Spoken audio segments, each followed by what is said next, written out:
Indo-American Chamber of Commerce, Andhra Pradesh and Telangana chapter.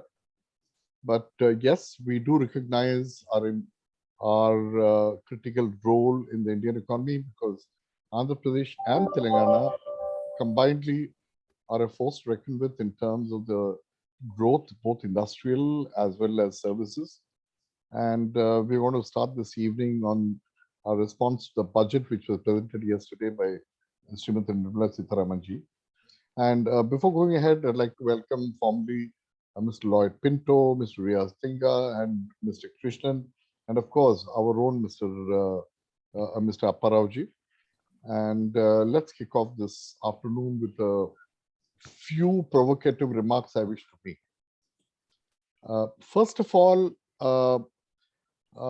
I think, this budget, I'm responding in two, I'll be wearing two caps. One is to really look at it as a citizen, and second is to look at it as representing the MSMEs to a large extent. Now, before going any further, I'd like to just, recall a few snippets of a report I've read from Indian Institute of Management, Bangalore. It's very startling. They said that, in fact, a few figures really shock us, that 81% of the MSMEs in our country are self-financed. And it is less than 7% who borrow from banks. I mean, I'm talking about the unorganized sector, by and large. And out of the MSMEs in our country, over 97% of them are micros. That means, the size of the business is less than 25 lakhs. And very interestingly, again, 81% of the MSMEs are self-financed, and 7% of them only borrow from banks, and 2/3 of them belong to the vulnerable groups, like the scheduled castes, scheduled tribes, or economically backward classes. And very interestingly, 20% of them are women.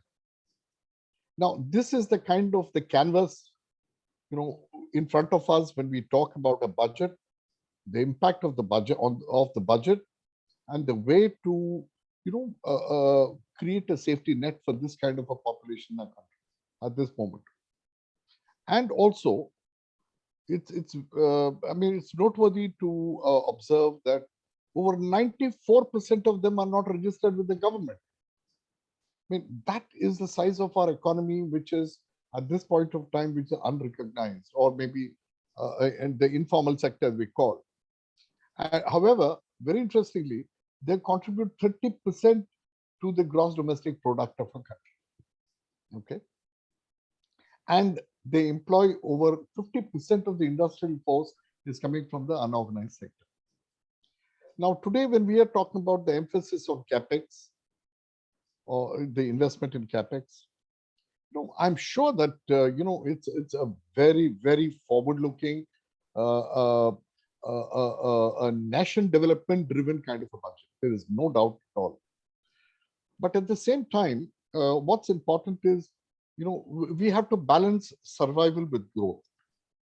Okay, I think that's the challenge of any government, and I'm sure that today the emphasis is, with a very uncertain pandemic, as the world reports say, we have to keep feet on the ground and be prepared for any kind of exigencies that may happen in the not so foreseeable future, in spite of the fact that the expenditure and budget has been slashed drastically for the year 2023. So I think, with this kind of a background, the Indo-American Chamber of Commerce primarily, is emphasizing on the MSMEs, their survival and growth, and in these troubled times. So we would like to see some sparks from the budget, which will give us a sense of, oxygen which we need besides for COVID. So with this kind of a kickoff, I'd like to request you gentlemen to take this forward. And thank you, Grant and Thornton, once again, for the great opportunity for us to listen to you all. And here we go. Chair. Thank you. Thank you, Chairman. Thank you for your welcome remarks. To start with this important session, I take this privilege and opportunity to introduce our esteemed speakers for today's session. We have Mr. SVVN Apparao, CFO Netco Pharma. He has 35 years of experience, including 27 years with Netco Pharma Limited, covering areas of accounting, finance, treasury, taxation. Presently working as Chief Financial Officer in Netco Pharma Limited. Then we have Mr. Lloyd Pinto, Partner Tax, Grant Thornton, Bharat. Mr. Lloyd has over 17 years of experience and specializes in US and international tax advisory. He actively engaged in assisting Indian companies set up their business operation in the US while advising them on tax and compliance issues there. He has extensive experience in advising high net worth individuals on their US and global income tax, along with state planning structures. At Grant Thornton in India, Lloyd has led several FATCA compliance engagements for companies both in India and Mauritius. His varied experience consists of advising clients on exchange control regulations, Indian FDI policy, and US transaction advisory. His areas of expertise include US corporate tax compliance, US corporate tax advisory, US transaction advisory, US expatriate taxation, US estate planning, US compliance for venture capital and private equity funds, FEDCA compliances and advisory and international tax advisory services on inbound and outbound engagements. He also focuses on advising on private equity, venture capital, and AIFS on US tax compliances for onboarding US resident investors. He is a chartered accountant and a certified information system auditor, CISA, from USA. We have Mr. Riaz Tingla, chartered accountant from Mumbai. He has more than 30 years of experience in tax advisory and regulatory advisory services and domestic and international tax matters. He's an expert on FEMA advisory services and advisor to leading law firms. Mr. Riaz is also the founding partner of Tingla and Contractor, a firm of chartered accountants with office in Mumbai, Pune, and Delhi. He leads the industrial sector for the firm in the Western region. His area of expertise includes direct taxes, inbound and outbound investment, tax advisory service, business restructuring, and international taxation. And we have Mr. P.S. Krishnan, partner indirect taxes, Grant Thornton, Bharat.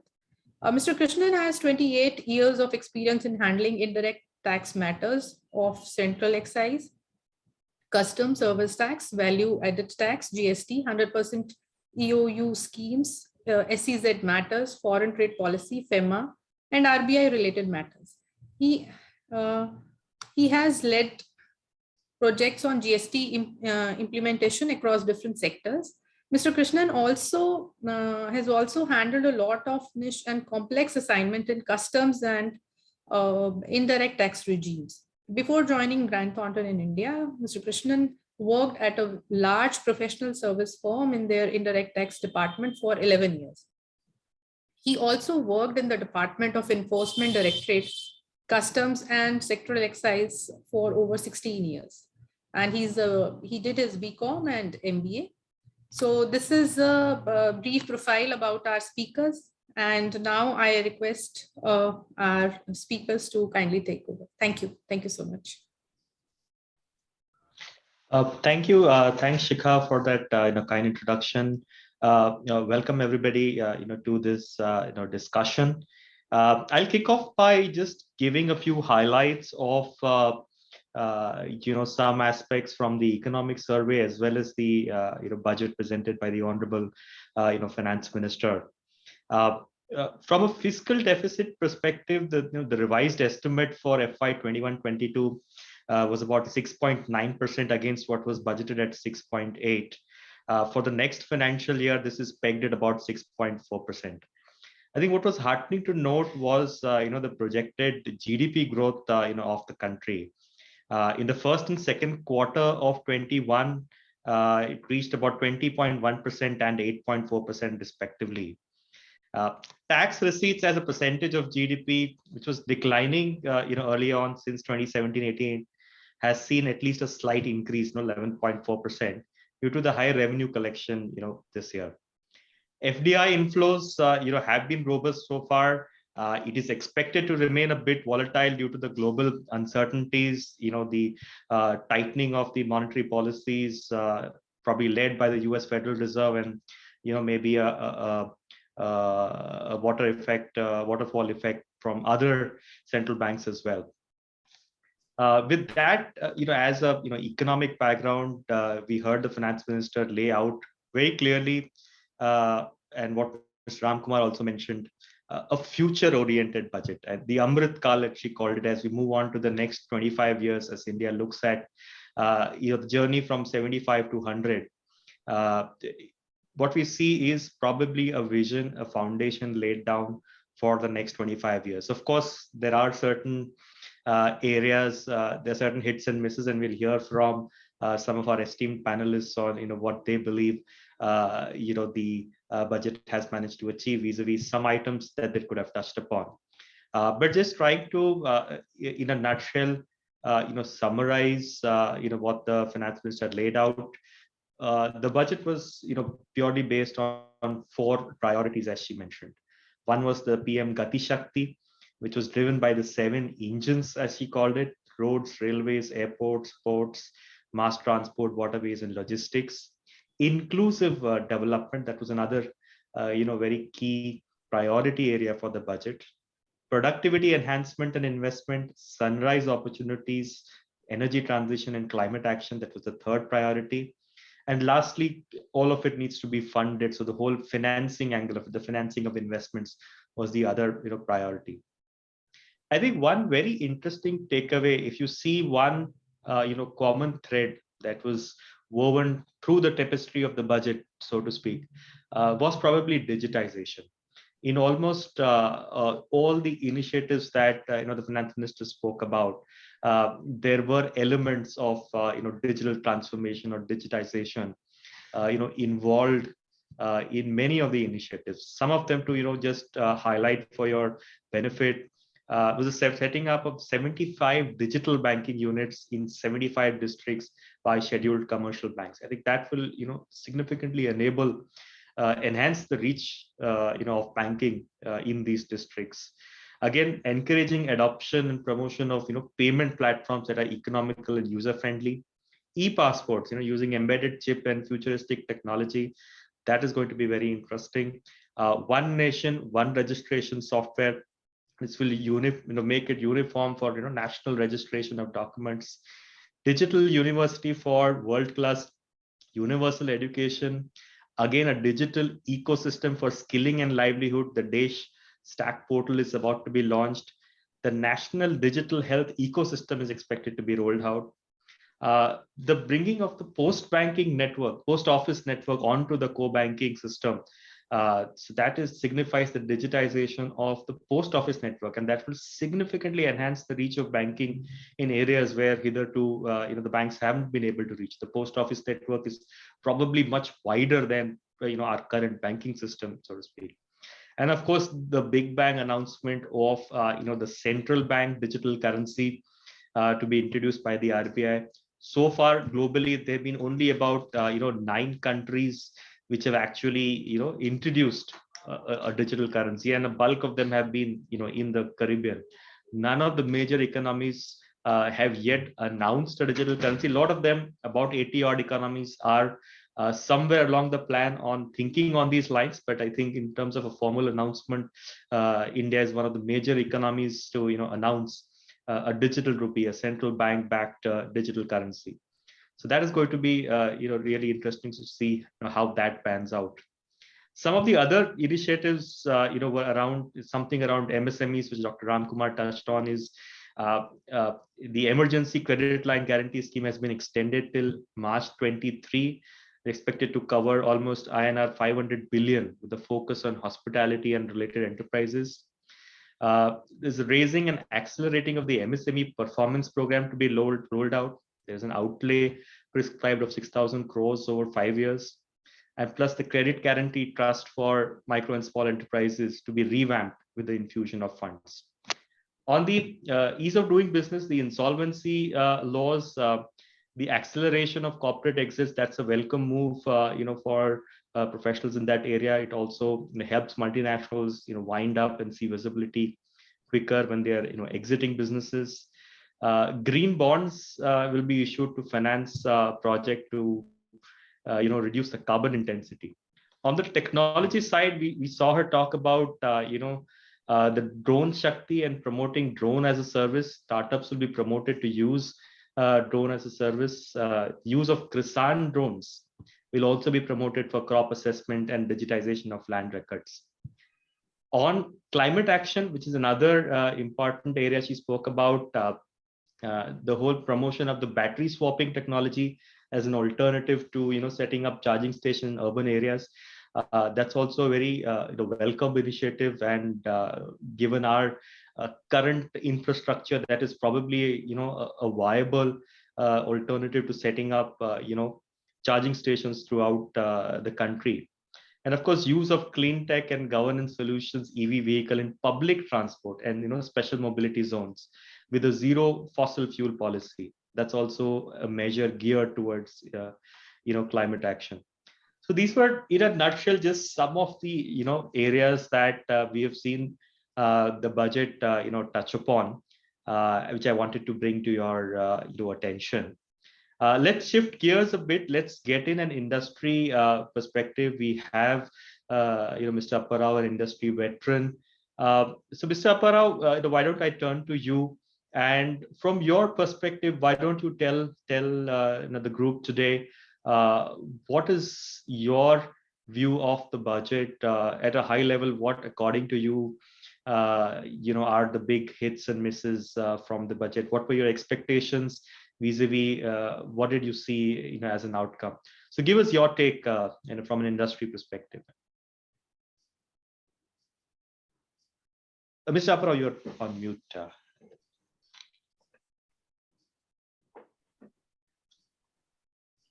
Yeah, good evening, all the panelists and guests on the webinar.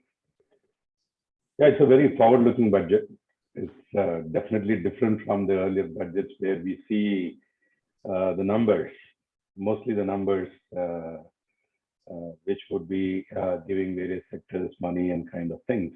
But this is something very differently done to with a vision, and the kind of expenditure that they have looked at for the infrastructure, which you have outlined all the 7, and the government is instead of creating demand through SOPs, they wanted to create the demand by spending money in a productive assets, right? And this, when we, because the general opinion that we are seeing is the demand that is created in the medium term and long term is definitely possible through this kind of efforts that are made by spending the money in the infrastructure. But how about the short term? Short term is something, because post the pandemic, there are loss of jobs. Especially as Mr. Ramkumar has said, the MSMEs have got substantially affected, while the formal sector has recovered quite fast and have reached near normal. But the MSMEs still have the lot of issues with their businesses and with the loss of employment. There is some kind of concerns with regard to short-term demands and the accomplishment of requirements of some of the lower-rung people. But when we see the speech, the support that the finance minister has talked about, as you mentioned, the ECLGS scheme that is giving a lot of comfort to avail the loans to push up their supplies. But the demand is also required to really ramp up their supplies to ensure that they have the necessary market. Manrega is seen always as some kind of support for the demand. And I heard some of the experts in the last couple of days on this issue saying that Manrega, although the allocations have not been substantial or increased substantially, but it is seen to be as demand-driven allocations, and the government would willing to allocate funds at any time to ramp up the requirements on the Manrega issue, which definitely should take care of the short-term demand also. And this is one area with regard to this particular thing. And when it comes to, as we see it as an industry, especially pharma and some 14 other industries where PLI is also one of the major push-up for the industry to ramp up their capacities, which eventually would result into kind of increase in exports, as well as to bring some of the, as in pharma industry, to bring some of the most advanced generic drugs at affordable prices in the domestic market, right?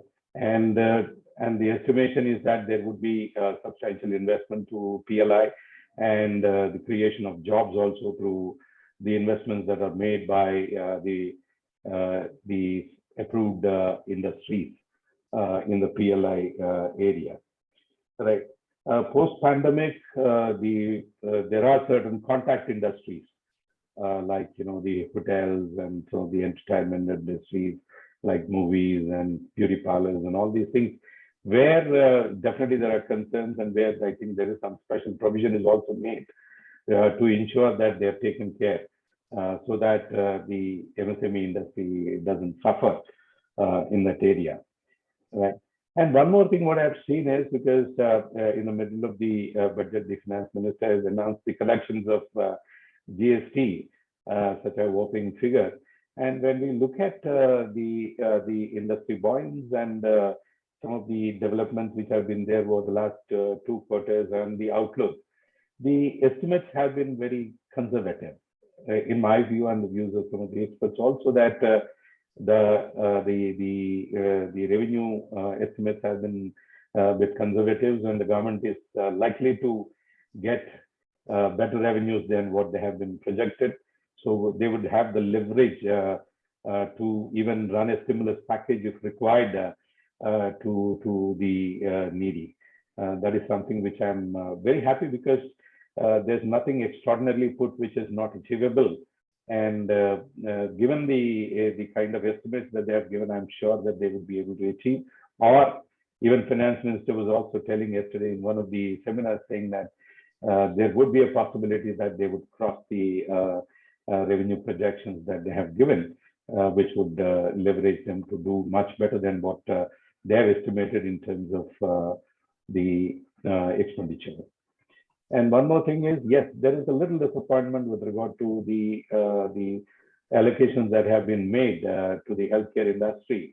With post-pandemic, actually, we had a lot of the estimation that there would be substantial allocation to the healthcare industry to ramp up the infrastructure, both at although it is reasonably placed at urban areas, but the semi-urban areas and the rural areas still have a lot of gaps in terms of the health infrastructure, which I'm sure in the post-budget discussions would get the attention on that particular area, right? And especially with regard to pharma industry, if I have to say, yes, there's nothing much in that. There's very little that is given to the industry. There was a lot of expectation with regard to weighted deduction on the R&D, because that is one of the most, because pharma industry, as you've seen, is one of the major contributors after the technology industry with regard to export revenues to the country.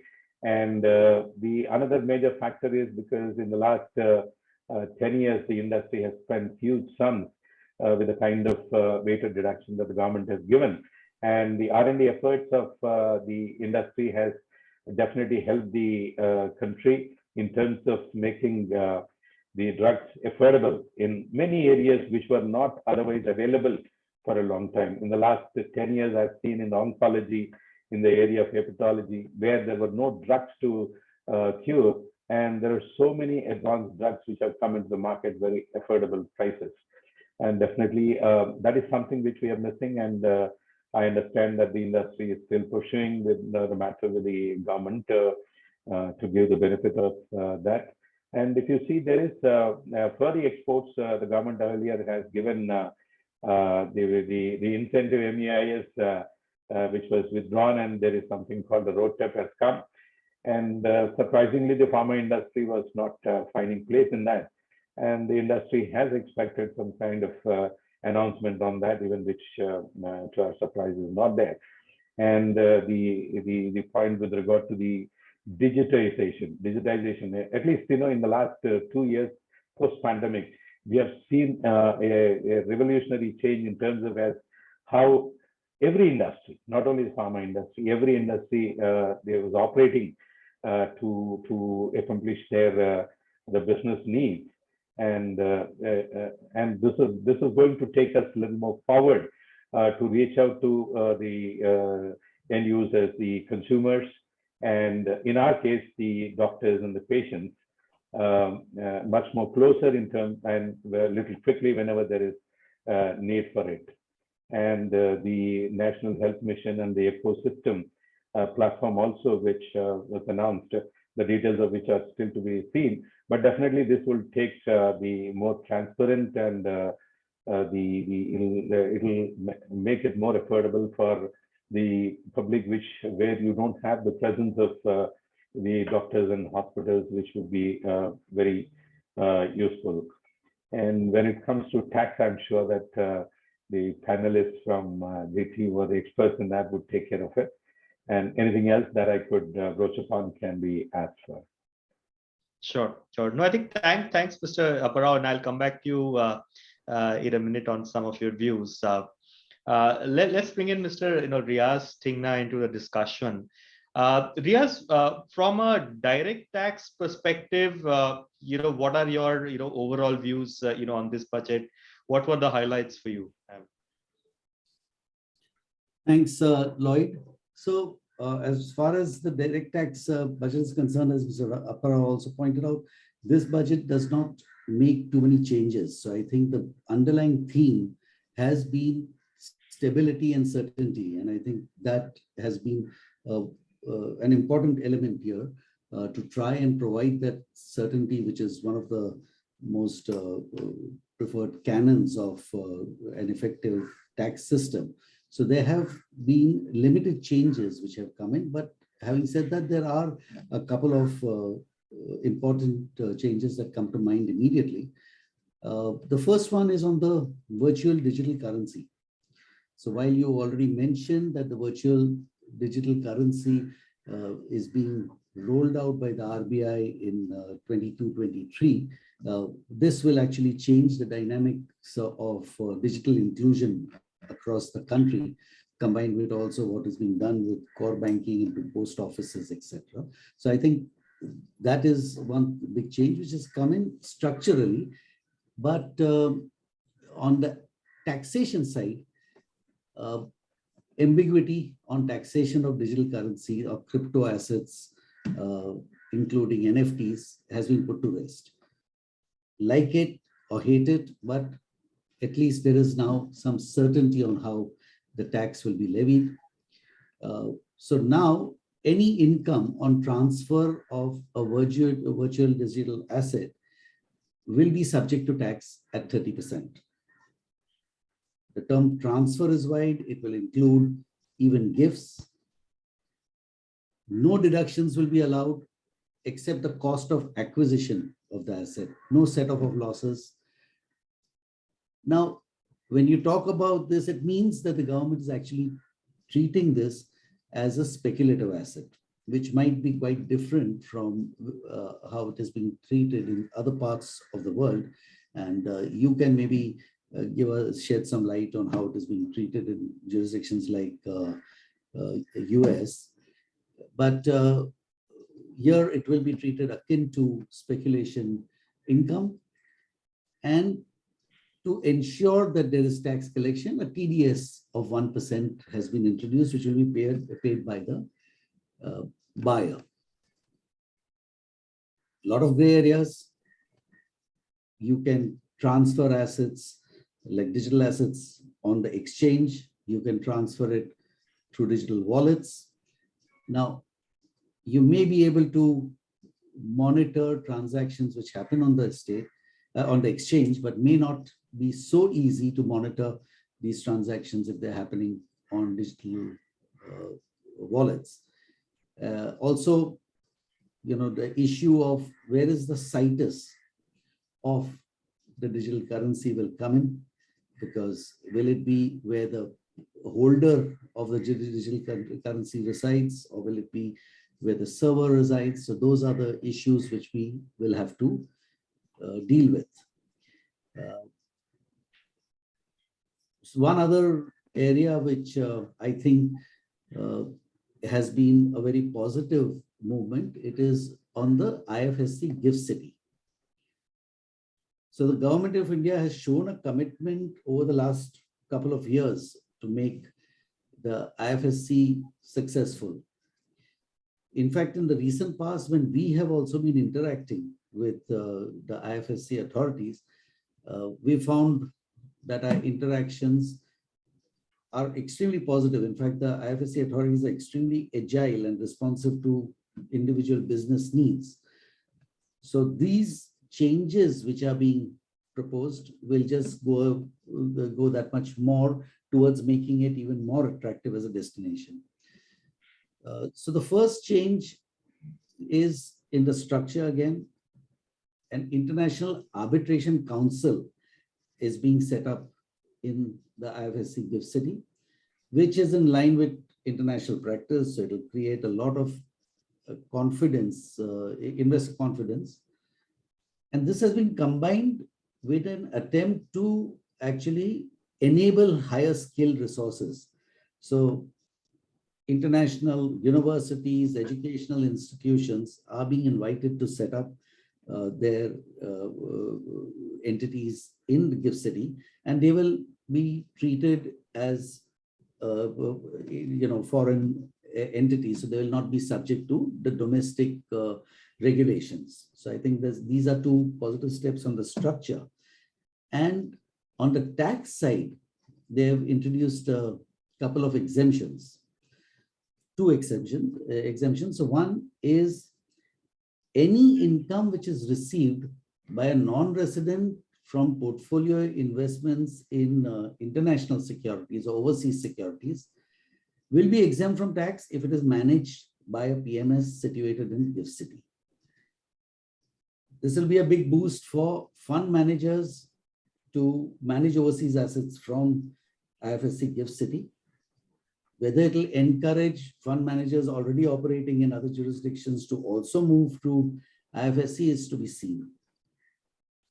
And the second one is, on banking units, to attract banking units. In the recent past, there has been a lot of interest which has been evident from banking units to come up and establish their entities in Gift City. So now one more step has been proposed, that any income earned by non-residents on transfer of offshore derivative instruments or over-the-counter derivatives through or with a bank set up in IFSC will be exempt from tax. This will make global banks want to get to set up units in IFSC that much more attractive. So these are a couple of big bang changes that we can say. There are others which we can discuss as we go along. Yeah, I think thanks, Riaz. I think the making the IFSC attractive for setting it up as a international financial hub. I think a lot of initiatives have been prescribed, and from what I see in the last few days, the conversations that I've had with international funds who are on the fence, of considering a Gift City versus, let's say, a traditionally preferred jurisdiction like a Mauritius or a Singapore. A lot of them are pretty convinced on making that move to the IFSC, and the direction given in this budget is definitely a boost in that sense. So at least the government is focused on making that attractive, both from a financial investor perspective, but also inviting the international universities to set up places of academic interest will also spur a lot of talent migration here. So I think what talent would have historically probably migrated overseas, we would be able to retain within the country. And that's also, very interesting initiative. I just wanted to add a couple of points on the cryptocurrency angle. Just wanted to bring in some of the US perspectives. I think the slight difference that the US has laid vis-a-vis what India has brought in is at least it recognizes cryptocurrency, not NFTs, but cryptocurrencies as a capital asset. So I think the only difference there is, at least if you hold the cryptocurrency over a year, the US is allowing you capital gains tax treatment. In India, we have a flat rate of 30%, but I think the challenges on enforcement remain the same, because the traceability of all of this, while everything is on blockchain, but the regulatory oversight is something that is going to be a challenge. Whatever is happening via exchanges, they can perhaps force the exchanges to share information, etc. But whatever is happening through other channels, through wallets, is going to be remain a challenge. Also, tax treaties have to evolve. As of now, international tax treaties will struggle to deal with cross-border taxes on crypto, and hitherto most of the investments would have happened cross-border. A lot of early investors bought these assets overseas, on overseas exchanges, overseas wallets. Many cases, because of lack of clarity, there have been no disclosures perhaps in India or overseas. So there are going to be a lot of regulatory headaches, while taxing authorities globally see this as an opportunity to tax this particular asset, but maintaining an adequate regulatory oversight with the tax authorities are always going to remain quite a few paces behind the technology developers. So it creates good headaches for us probably as advisors, but I think overall from an investor perspective, it's difficult. But I think the positive side of all of this, what we see is at least clarity. I think the first step that a lot of people were asking is, at least can we have clarity? Of course, there is still debate on the legality of things. I know there is the whole crypto bill on the horizon, which will probably try to tackle some of these questions that we are raising around probably legality, regulatory oversight, the distinction between the whole cryptocurrency versus NFTs, and how each of these areas will be regulated. So I think that's an interesting space that a lot of people will be watching with keen interest. Riaz, a couple of more things I think of interest. There were some provisions around TDS on benefits and perquisites. What's your take on that, and how do you think it will impact the concerned industries? I think Mr. Apparao would be having a serious concern on this, because the pharma industry will also be affected. So what has happened now is benefits and perquisites more than 20,000 rupees arising from a business or profession will be subject to TDS at the rate of 10%. Now, this is going to be a big challenge, because both on the valuation side and on the compliance side. So basically, the first issue will be an ambiguity of how to value a particular benefit that has come in, and that will lead to a lot of litigation, I would expect. Whether a particular expenditure constitutes a benefit or is it a business expenditure is another issue which will come in. And of course, then the associated compliance burden. So for example, this will affect myriad businesses, but pharma companies, for example, dealing with doctors, it will be a big challenge on how to deal with it. So I think there will be an impact, and I think this will lead to a lot of compliance burdens as well as disputes. I think if Mr. Apparao would add on that, it would be great, because I think he would have a better insight from the industry perspective. No, it's very difficult to answer anything on this, but definitely the industry will have a level playing field now. Because the regulators would self they themselves have created a platform where people need to be the way they should be, right? Definitely that will be there. But as you have mentioned, there will be a lot of confusion and litigation with regard to the differentiation between the gifts and the business expenditure. Because most of the expenditure that pharma industry, most of the expenditure, leaving a little here and there, but it's on the promotional activities. Promotion is not just about giving anything to the doctors, but creating awareness to the doctors. We call it some kind of CMEs, like, where there will be a lot of education, continuous education programs are done, where we really contribute to the hospitals to arrange these conferences.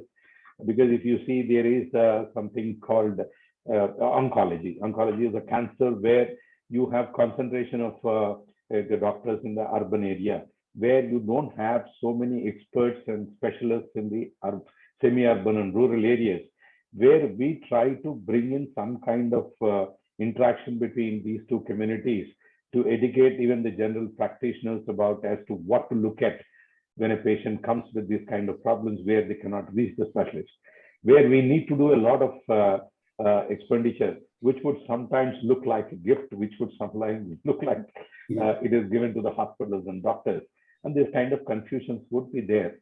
And definitely it is going to be a level playing field for everybody. And I think there will be more the information that would come out as to how this should be operated, both from the regulatory side as well as from the industry side. I'm sure that there will be some rules and clarifications which will keep coming over. Yeah, sure. Yeah, Mr. Amkor, you had a question? No. Yeah, not a question. Actually, I was just checking on the title for this particular session. It's called as Post-Budget Analysis.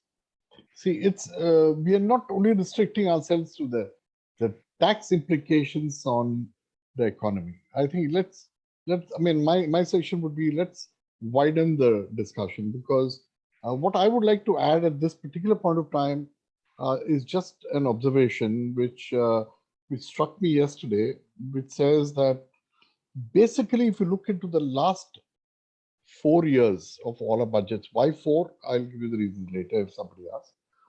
Basically, the food, fertilizer, and fuel are determining the economy, right?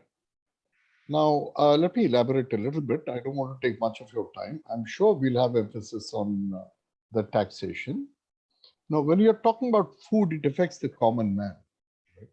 It affects the unorganized sector to a large extent. It affects the small, manufacturers. Now, when you're talking food, the food subsidy spend last year, according to the budget yesterday, was about 2.9 lakh crores. And it has been slashed to just 2.1 lakh crore, if I'm not wrong. I mean, I may not be perfect on that. That's right. That's going to make a tremendous impact on not only on the inflationary aspects of it, but also in terms of the employment. Reducing the employment opportunities to people. Number two, because the consumption, it's a direct threat to the demand factor of the aspect. Number two is the fertilizer spend. It's a lifeline to agriculture, and I hail from an agricultural background, so I know what kind of an impact fertilizer prices would bring in on a farmer, and more so on a small and marginal farmer. The fertilizer spend, last year was 1,40,000 crores. Please correct me if I'm wrong with the figures. And it has been reduced to 1.05, right? And the third one is the fuel. Now, yes, we are talking about the free economics of the, market regulating the prices of fuel. And right now, from 38,000 crores, it's been subsidy has been slashed down from 38 lakh crores to just 6.8, and that is really going to add to the inflationary effect on the economy. I have a flair for economy and not as much the financial aspect of the budget, but yes, I think Simultaneously, when you're looking at both demand and supply aspects, our entire support to the supply aspect of the economy and not so much to the demand, I'm sure is having an impact on the projection of 60 lakh jobs over the next 5 years. And for an economy of our size, I'm sure that we could be a little more aspirational. And having said this, let me tell you something very interesting. The trend of this government over the last few years is, a budget is not the end all of everything. All right. They are always leaving space for course corrections. And I strongly believe that interim budgets, is a way of life in the new gen, space, because, we're experimenting with a lot of things. And as Mr. Apparao has mentioned, if there had been a decent enough allocation to research and development, it would have done a lot of good to us. Because today you look at the semiconductor crisis that India is facing today. Okay, that's primarily because of our over dependence on imports. So I think we ought to have played with the sectors of economy to make it an integrated look rather than giving it a cockroach look, as I would call, 1,000 eyes and 1,000 visions. So I'm sure that the best has been done within the limited space, and of course income tax has not been raised. That's something to really cheer about. And but at the same time, employment, to provide the subsistence support to the demand aspect of a common man, and including the farmer. I think these are still the issues that the government has to look into. Thank you.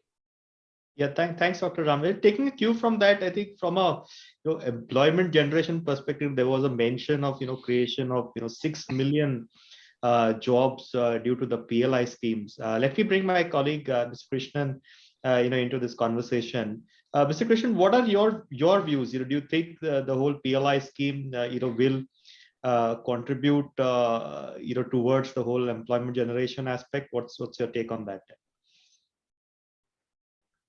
Yes, Lloyd, and I would really agree with Dr. Ramkumar when I looked at that number on the day when the FM had announced it. For a country with of size of India, 6 million jobs in 5 years is not something to really be very proud of. That's what I would really be looking at. Maybe we'll have to look at, and in fact, Dr. Ramkumar also made it clear during his introductory speech also that more cash and more opportunities in the hands of MSME is what we would have expected. Having said that, PLI. Sorry, Mr. Clear, sorry for correction. One of the participants talked about startups. When we are talking about MSME, we assume that we are including startups as well. No, in fact, for startups, there has been a really good push in this budget. Doctor, I'm not really having the figures right away, but there has been a good push on startups. But when you look at the PLI, the jobs over 5 years, this is also linked to the investments that the industry is going to make, plus the incremental revenue that they are going to raise over the next 5 years. So only one scheme of PLI has seen that 1 year, which is the mobile industry, because that was the first sector where PLI was introduced, but they could not reach the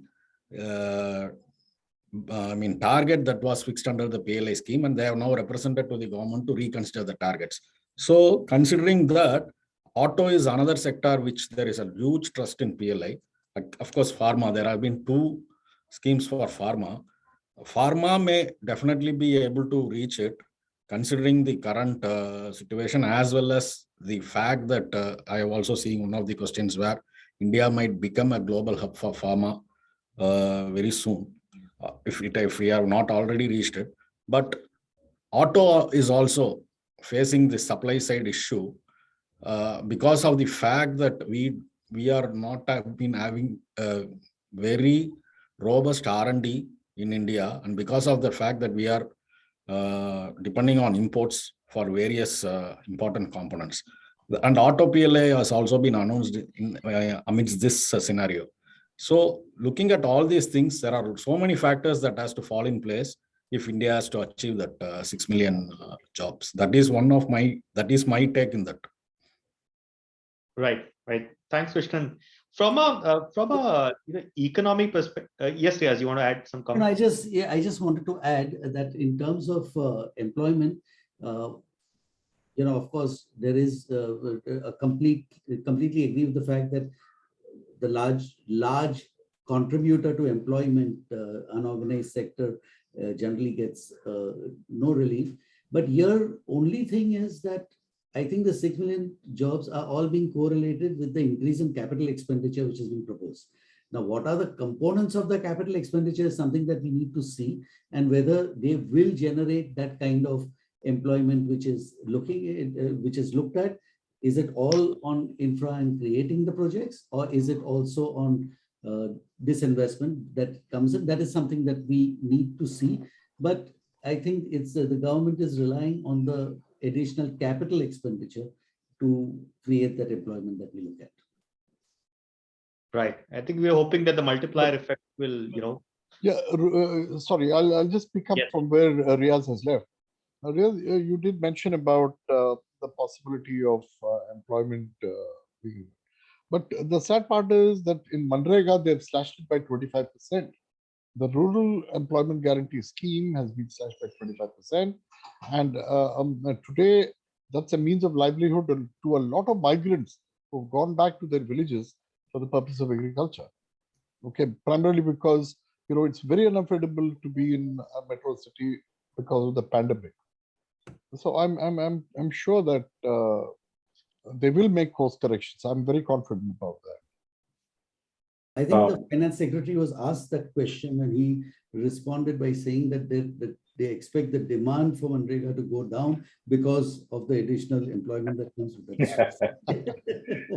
That On the issue of the agriculture, what Dr. Amkumar had said, that the allocations have come down.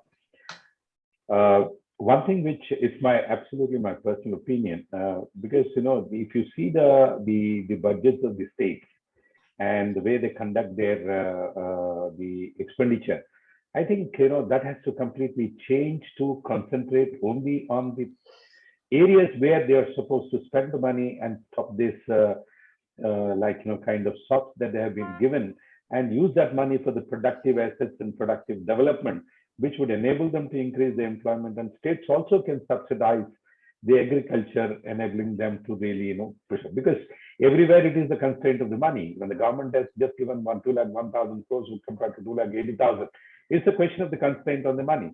If the states also have a vision for a longer period of 5 years or something for a development, and they would definitely be in a position to create productive assets, and there will be more money to support the agriculture.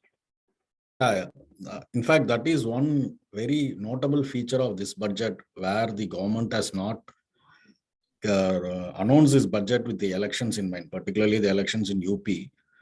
At least there they have stuck to what they have been doing for the past 3-4 years. That is something which has even been acknowledged by the media as well as some of the opposition also. That is something which I thought the states have to take a cue from.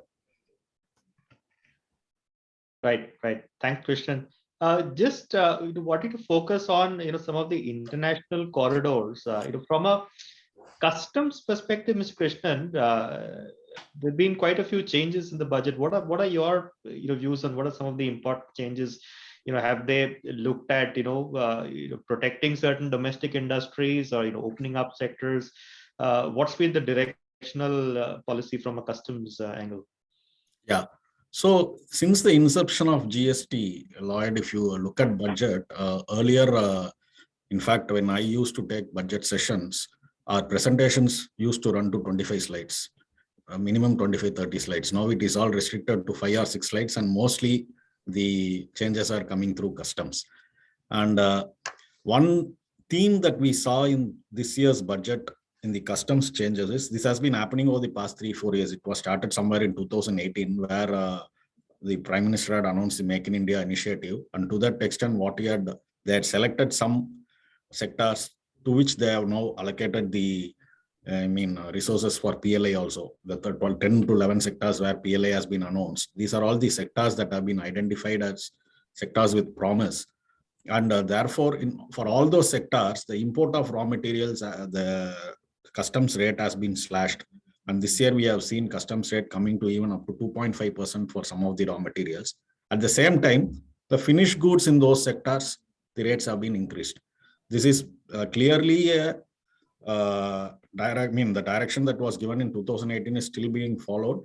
And clearly, this is also going to affect impact all those sectors where PLI has been introduced, because their raw materials rates have come down and the finished goods rates have gone up. Therefore, that will also help them in achieving the PLI targets to a large extent is what we feel, because I also saw yesterday regarding that 1,40,000 crore that was mentioned, where the MSME head was asked in the press. The basic reason for that is two. One is increase in the prices of raw material, and two, restriction of the input credit under GST over a period of 2 to 3 years now. And today GST credit is available only to what the extent that the vendor is filing the returns. Therefore, these are the two major factors why GST revenues are increasing. Therefore, on the custom side, the government has very, very categorically ensured that the Make in India initiative plus the sectors where the sunrise sectors where PLI is being introduced, those raw materials duties are cut. And one important aspect on the legislative change I wanted to touch upon is there was a recent judgment in Canon case where the DRI officers were, the Supreme Court ruled that the DRI officers did not have power as customs officers under the legislation. And this budget, there has been a new section. The basic contention of the Supreme Court was that to appoint proper officers, it was only the central government that had power. But in 2002, the CBIC had appointed the proper officer under a provision in the Act. So in order to really give the power to the board, a new section has been introduced in this in this budget. But the issue there is also another mischief created. For a change now, instead of looking at the retrospective amendments in income tax, they have now touched customs, where they are trying to give this retrospectively from 1962, stating whatever has been done by DRI officers until today is valid. So this is something which is going to become a big litigation or a big interpretation issue in the Customs Act is what I feel. That is from the legislative side. Mr. Krishnan, I have a small question, and there is some kind of a changes that have been made in the budget also with regard to the input tax credit. If you can just highlight that for the benefit of the viewers. Yeah, there are two important aspects. So if you look at the GST, see the very purpose of, we'll have to go back to the previous legislation where the government did not have data of procurements, and therefore lots of credit was lost due to the fake invoices that have been there in the system for long. Plus also drawback. There is a lot of drawback that is lost by the government because of this lack of data. Therefore, India wanted to follow the model of many geographies, and therefore they introduced a system of transaction-wise reporting by both recipient and supplier, and now we would have seen a lot of fake invoices cases being bust. So one of the important things that the government has been doing over the last 2 or 3 years is, first they introduced that you will be eligible to credit up to 120% of what is being filed by your vendors. Then they reduced it to 110.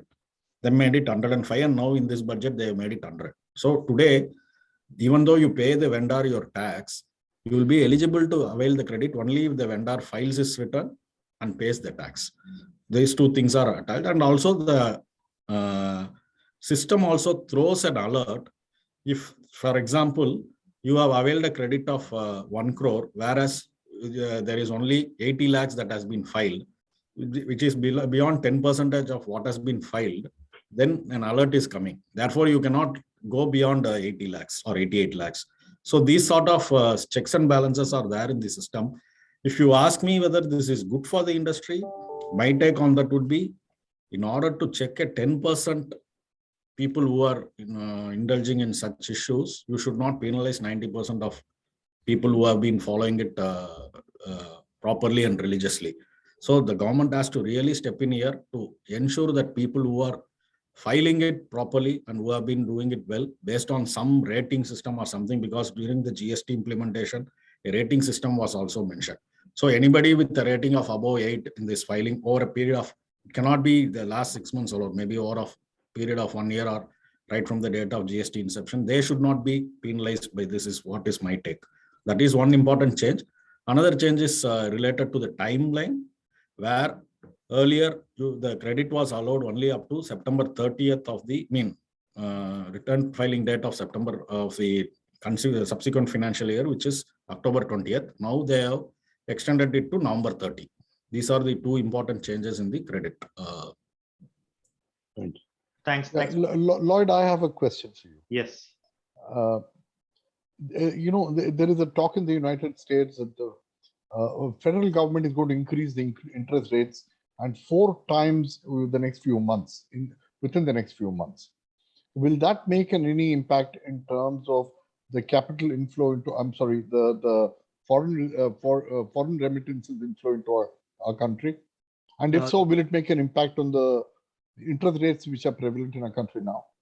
Yeah, so that is definitely a concern, which is also highlighted, by the secretary in his comments. Globally, there is definitely an expectation, of the Fed, raising interest rates and tapering the monetary situation. What that will mean is, outflows from those developed economies into countries like India will definitely see a dip.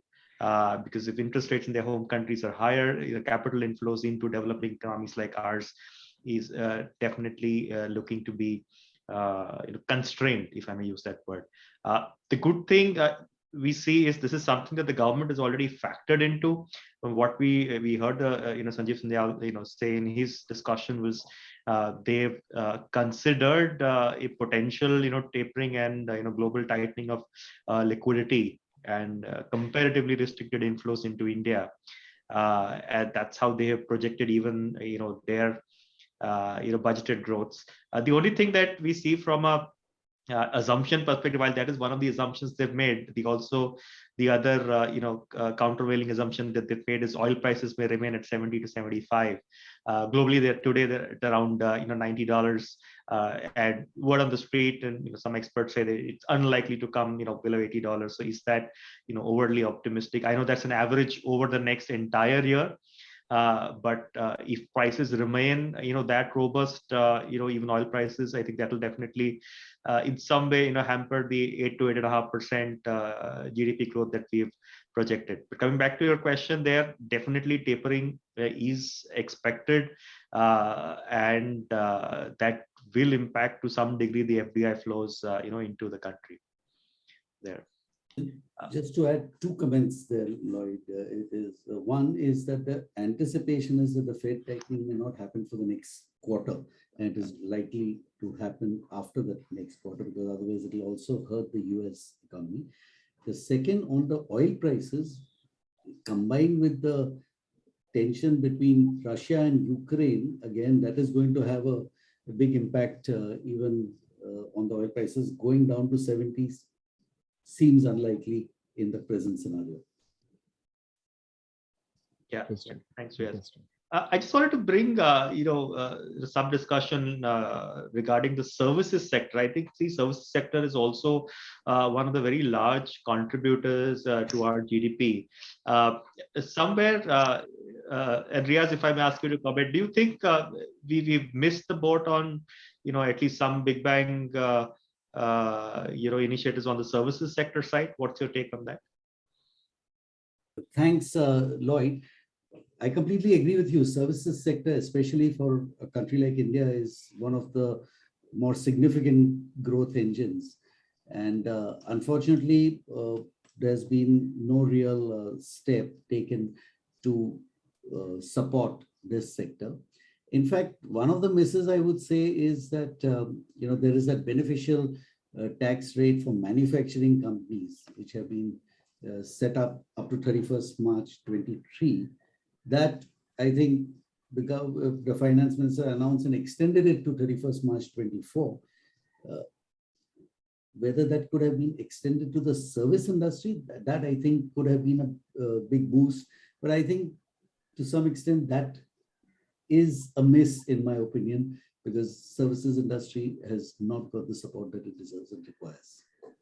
Right. Krishna, I wanted to get your views. I think there was also, this lever that we had on the SEIS side. I think there's some developments there with RODTEP coming in. Do you think that's also, not favored the service industry, folks? Lloyd, the industry was expecting the SEIS to continue, and they want the SEIS to continue even with the new foreign trade policy. Because of COVID, the foreign trade policy, which was supposed to be introduced in 21, has now been pushed to 22. And there is a big expectation from the industry. And while we are talking about it, in the last budget, there was a budget allocated for 18-19 and 19-20. And even there was a notification that the last date for filing the SEIS as well as MEIS applications up to December 20 was January 31st. That has been pushed to 28th February now. But for 2021 onwards, there is no SEIS. There is a general feeling that in the industry that RODTEP has replaced MEIS for manufacturers. Actually, it is not so. MEIS is an incentive that was given through the Commerce Ministry with budgeted by the Finance Ministry, but RODTEP is only a rebate of the taxes that the export products are, exporters are incurring on their products. And those taxes that are given through RODTEP are only the fuel cost, because diesel and petrol are out of GST, therefore they are not eligible for credit, and that is not subsumed under GST. Electricity duty, stamp duty. These are all the big factors that have been factored in the RODTEP, and that can never be compared for the services, because even for manufacturers, it is as less as 1 or 1.5% in some of the industries, except in some cases where RODTEP has been fixed at 4.3. Therefore, the trade has to really take the flag to say that we need SEIS. And another important aspect is in WTO's appeal, MEIS is only the point of contention. MEIS and other incentives like EOUs and SEZ is only the point of contention, and services incentive has never been a point of contention. Probably because most of the developed countries are having set up here. That is also one of the reasons why services have not been taken up. But SEIS is something that some budget could have been allocated and some certainty could have been brought in the budget. Okay. Thanks, Mr. Krishnan. We'll take probably a few questions from the audience that, I'll just glance through them. There's a question for Mr. Apparao. Don't you think that India would become a global hub of the world for pharma, as we have done for vaccines? What's your take on this? It is already, actually. If you say, in the volume terms, almost about 45 to 50% of the US consumption goes from India, right? Because value terms, it is not, because most of the drugs that are sold in the US is from the innovators, which are priced substantially, almost just about, it generally costs about 1% and costs 100%, right? That's how they have the valuation. Otherwise, 50% of the consumption for the US is done from India. Even if you see that interest is there, even in the Europe and other emerging markets also, definitely India is going to be a major global player from the pharma industry. Not only that, if we encourage some good academic institutions in the field of medicine, and if we have some very good universities and strengthen our system, so India will become a global medical tourism. That way we would become one of the biggest in terms of the medical tourism. Right. Thank you, Mr. Apparao. There's one question, I think you probably touched upon this, around whether the investment in infrastructure, which has been the, thrust of this budget, whether it will be enough to generate adequate employment. But a related question there was, how can private investors in infrastructure be encouraged in view of the long gestation period for generating returns out of this investment?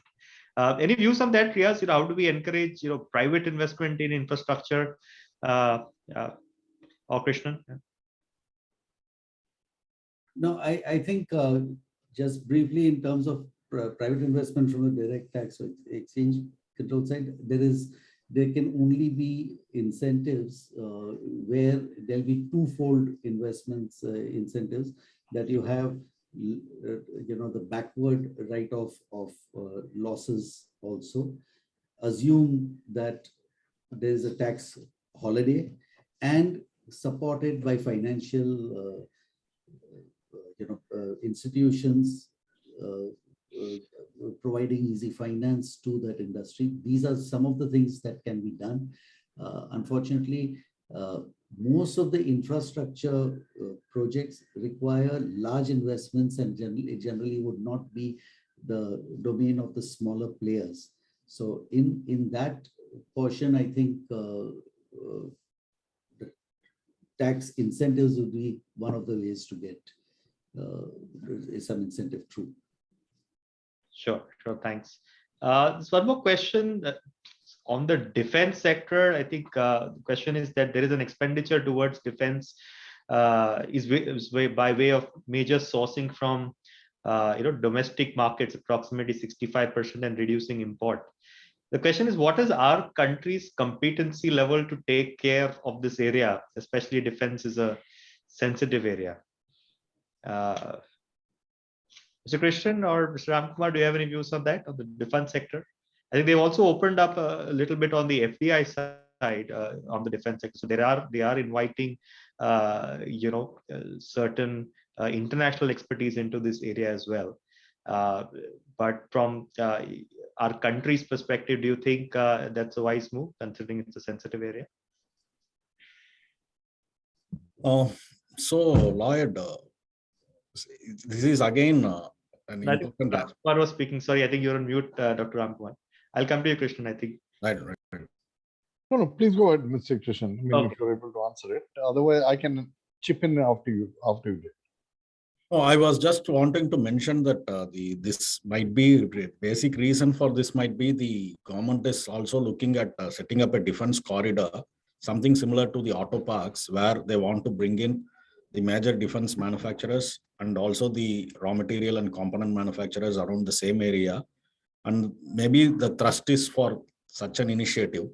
And I also understand if this is done, definitely this will also be really a important spur to employment in those areas where this defense corridor is proposed to be set up. I thought that was the point that I wanted to make. Yes, Doctor. Yeah, in fact, if you've seen over the last few years, the way the space exploration sector is growing in India. I mean, in fact, the Indian satellites are now all over the world. In fact, they're the cheapest satellites available in the world. India has become a capital for satellite manufacturing. Okay, we are giving a run for the money for a lot of developed countries. So possibly we are taking a cue from what's happening in that sector, and trying to focus on trying to amalgamate the efforts of startups and technology companies to defense. And it's good the government is thinking in terms of indigenous manufacture, and many treaties government of India has signed with Israel and a few other developing countries in terms of exchange of defense technologies. I think it's good for us. It's very, very good for us.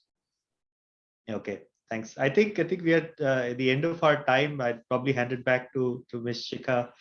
I had one last input I would want to give. Yes, please. Particularly to the pharma industry, when Mr. Apparao spoke on the ROTEP, pharma industry has been left out. See, I had this opportunity to interact with the ROTEP committee, and because we are representing the EPSES, where the EOUs and SEZs, there has been a committee formed, and we are representing them, and we are supporting them in collecting data. One important aspect that we understand is the committee has given their recommendation regarding all the products. It is the government, depending on the budget, that have decided which products should be brought in and which products should not have been brought in. Therefore, that is something that I thought the industry should take it up with both Commerce and Finance Ministry to get brought up to their industry. So their representation to both the ministries will definitely help is what I thought. That is something that I wanted to really tell you. Thank you. Excellent. Any closing comments, Mr. Apparao, Riaz, before we hand it off to Dr. Ram? The only thing is, it's very interesting seminar that we had, and definitely a lot of things what we could say and what we could understand and learn, right? And definitely it's the viewers also would have got a lot of insight into the budget, right? And other related areas also. Thank you. Absolutely. I think the discussion has been so engrossing. It has definitely given us all an additional food for thought where we can see different aspects and different perspectives into the budget, which we had not seen before. I think it is great. Thank you. Yeah, interesting. Back to Dr. Ram Shikha. Yeah, I really empathize with the Honorable Finance Minister for really balancing the past, present, and the future very well. And I think, it's good for our country. We're looking at it long forward. And thank you very much. Each one of you has been a pleasure to interact with today. And I leave it to Shikha to, propose a vote of thanks. Yeah, sure, sir. Thank you. So just wanted to check, should we need to check Q&A for any questions, or almost we have replied everything? I think we covered, all the Q&A, the gist of the questions. Yeah. Okay. Okay, fine. So to conclude this session, I like to, and it's honor and opportunity to give vote of thanks. I, on behalf of Indo-American Chamber of Commerce, would like to thank our esteemed speakers for the session. Mr. SVVN Apparao, Mr. Lord Pinto, Mr. Riaz Tingla, Mr. PS Krishnan for joining us today, sharing so much of information with our members and clarifying all the queries. We thank Grant Thornton Bharat for the association and supporting the session as our knowledge partner. I thank Dr. Ramkumar Rudrabatla, our chairman, for setting the tone of today's session and for all his important inputs during the discussion and his valuable time. Last but not the least, I thank all our participants, our members, our special invitees, guests for attending today's session. And I'm sure that each one of you will get benefit by the interesting deliberations that we had today. Thank you, one and all. Thank you so very much. Thank you very much. Thank you, Ms. Shikha, for arranging this webinar. Thank you for all. Thank you, sir. Thank you all of you for your time and gracious presence. Thanks. Thank you, Lloyd. Thank you, Riaz, and thank you, Mr. Krishna. Pleasure. Thank you, Doctor. Thank you. Thank you very much. Thank you. Nice meeting all of you, though virtually. Right. And me and Lloyd travel to Hyderabad regularly. If possible, we will try to catch up. Sure. Always. Really an opportunity. Thank you. Thank you. Thanks a lot. Bye. Thank you, Shikha. Thank you, sir. Thanks a lot.